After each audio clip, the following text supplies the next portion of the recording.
Bismillahirrahmanirrahim. Assalamualaikum warahmatullahi wabarakatuh.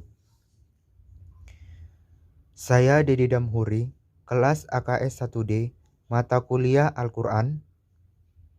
Di sini saya akan menjelaskan ataupun mentafsirkan sebuah surah, yaitu surah Yasin. Baiklah, saya akan menjelaskan sedikit tentang surah Yasin. Surah Yasin adalah surah ke-36 dalam Al-Quran. Surah ini terdiri atas 83 ayat, serta termasuk golongan surah-surah Makkiyah. Dinamai Yasin karena surah ini dimulai dengan dua abjad Arab, yaitu Ya dan Sin.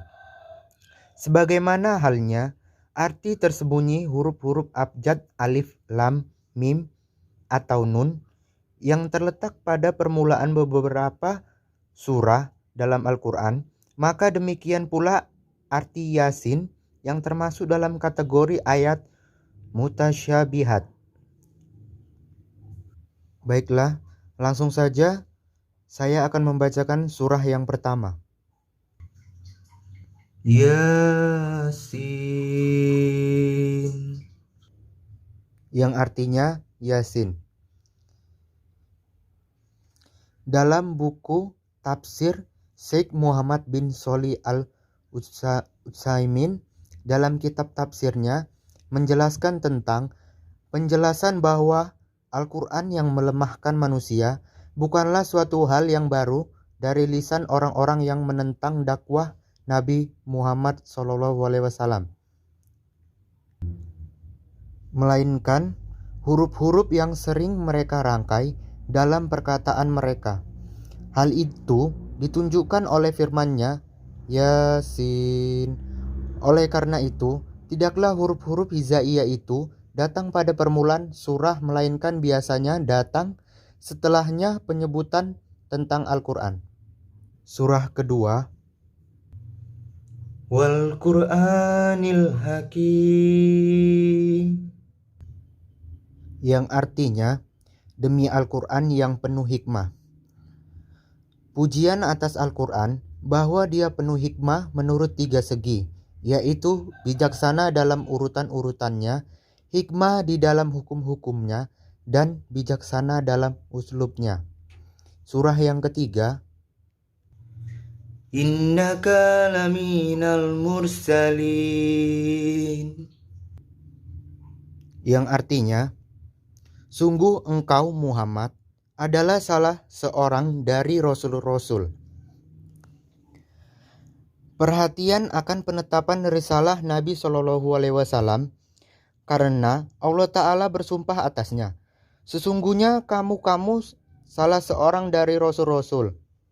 Pernyataan akan risalah Nabi SAW, barang siapa yang mengingkarinya maka dia kafir, karenanya telah mendustakan Allah, Rasulnya, dan ijma kaum muslimin.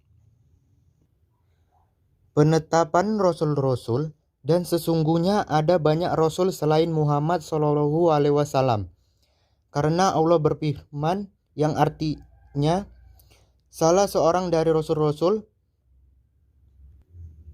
dan hal ini seperti difirmankan Allah dalam surah Al-Ahqaf yang artinya aku bukanlah Rasul yang pertama di antara Rasul-Rasul.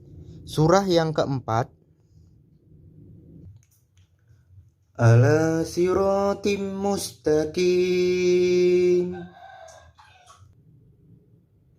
yang artinya yang berada di atas jalan yang lurus.